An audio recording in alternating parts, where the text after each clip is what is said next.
जिसने जिंदगी फिदा कर दी आप पर, उसको आप तमाशा मारते हो मुंह पर। जिसने अपना खून पसीना लगा दिया आप पर, आप उसको रुलाते हो, आप उसको परेशान करते हो।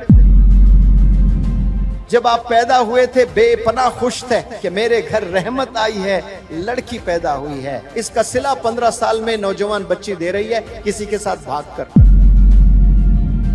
मेरे घर लड़का पैदा हुआ, वारिस आया है, बहुत फख्र महसूस कर रहा था बाप। जब बाप को एक वारिस मिलता है ना, उसको पूरी दुनिया मिल जाती है। इसका सिला नौजवान दे रहा है ड्रग्स में इन्वॉल्व होकर। आपकी अम्मी, आपके अब्बू एक टीम बनकर आप पर फिदा हो गए, आपकी ग्रूमिंग में लग गए, आपके रेजिंग में लग गए, खिलाने में लग गए, पिलाने में लग गए, पहनाने में लग गए, पढ़ाने में लग गए। और 15 साल के बाद आप रिवेंज ले रहे हो, बदला ले रहे हो, जलील कर रहे हो।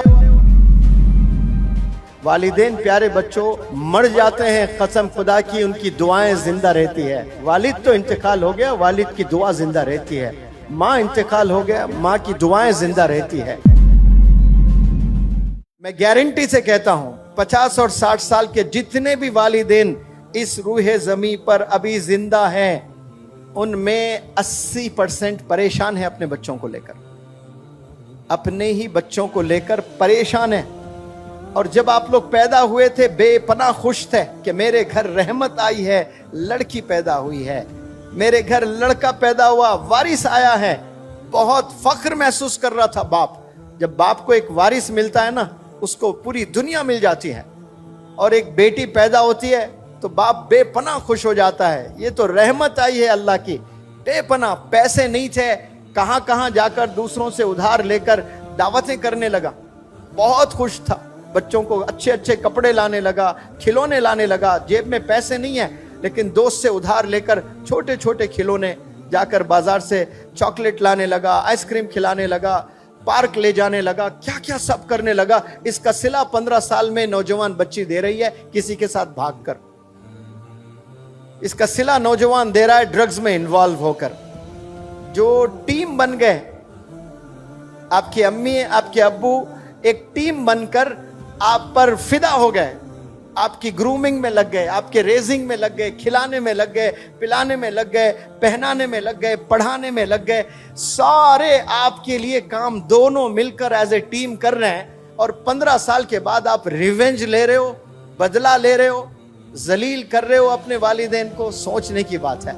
जिसने जिंदगी फिदा कर दी आप पर, उसको आप तमाशा मारते हो मुंह पर। जिसने अपना खून पसीना लगा दिया आप पर, आप उसको रुलाते हो, आप उसको परेशान करते हो। सोचे थोड़ा सा आप, अकेले तन्हा कभी ऐसा भी सोचे, जैसा आप सोचते हो वैसा तो सोच रहे हैं, सब सोच रहे हैं। कभी आप, मैं जो बोल रहा हूं ना, उस पॉइंट ऑफ व्यू से भी सोचिएगा।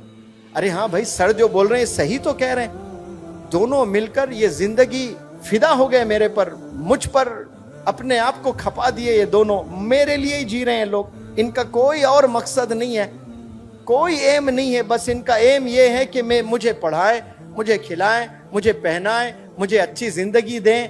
और वापस मैं क्या दे रही हूं मेरे अब्बू को, मेरे अम्मी को? मैं जलील कर रही हूं। मस्जिद जाने डर रहे हैं मेरे वालिद नमाज को लिए। क्यों? मैंने ऐसी घिनौनी हरकत कर दी कि मस्जिद में जाकर नमाज पढ़ने बाप डर रहा है, शर्मिंदगी से चेहरा नहीं दिखा पा रहा है। थोड़ा सा इमेजिन करें, आपके वालिद है, मस्जिद में नहीं जा पा रहे, वहां जहां बचपन से नमाज पढ़ा करते थे। आज आपने ऐसी हरकत कर दी जो वालिद मोहल्ले में किसी के मुंह दिखाने लायक नहीं रहे। आपकी हरकतों से ड्रग्स में इन्वॉल्व, शर्म आ रही है बाप को। गलियां बदलकर दूसरे गलियों से जा रहा है। ये नौजवान ऐसे तोहफे दे रहे हैं अपने वालिदैन को। फख्र महसूस करना, प्राउड फील करना, डैड आपके माम प्राउड फील करना, मेरी बेटी खुश होना। वालिदैन प्यारे बच्चों मर जाते हैं, कसम खुदा की उनकी दुआएं जिंदा रहती है।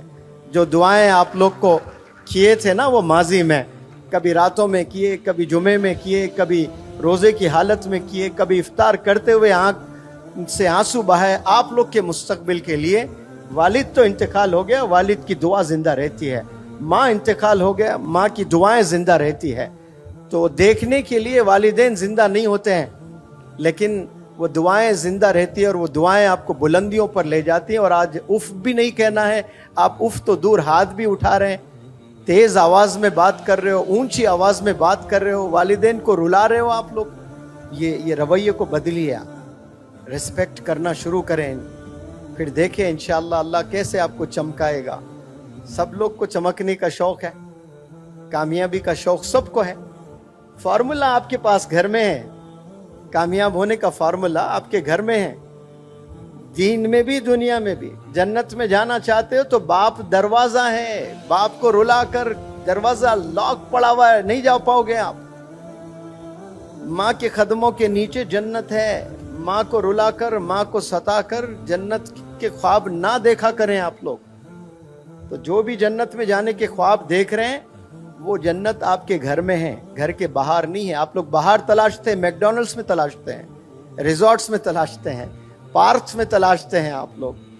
कितने लोग हज पर जाते हैं, लाखों, 30-35 लाख। क्या सबके हज कबूल होते हैं? सबके नहीं कबूल होते हैं, कुछ लोग के हज कबूल होते हैं। अब्बा हुजूर आराम कर रहे हैं सिर्फ, और आप गए कमरे में देखकर खुश हुए, ये मेरे अब्बा। मकबूल हज का सवाब मिलेगा। कौन से हज का सवाब? मकबूल हज। एक तो हज का सवाब, एक मकबूल हज का सवाब। यानी गोया आपके हज को अल्लाह ने कबूल कर लिया, क्योंकि अल्लाह जानता है सबके पास पैसे नहीं है, सब हज पर नहीं जा सकते। कोई बीमार है हज पर नहीं जा सकता, कोई मखरूस है हज पर नहीं जा सकता, कोई अपाहिज है हज पर नहीं जा सकता। वो बंदा अपने वालिदैन को मुस्कुराते हुए देखे, हज का सवाब मिलता है। लेकिन गफलत की जिंदगी में नौजवान जी रहे हैं, उन्हें पता ही नहीं, और हज पे जाते हैं, बड़े खुश होते हैं, वालिदैन को सता रहे हैं। तो अल्लाह को ऐसा हज भी नहीं चाहिए, ऐसे नमाज भी नहीं चाहिए जो वालिदैन को 365 दिन रुलाते हो। और आप हज पर भी जा रहे हो, साल में 2 उम्रे भी कर रहे हो, 5 वक्त नमाज भी पढ़ रहे हो, चैरिटी भी दे रहे हो, लेकिन जो असल काम आपने करना है घर में, जो वालिदैन की खिदमत, उनकी रिस्पेक्ट, वो ना करें तो फिर कुछ नहीं है आप लोग।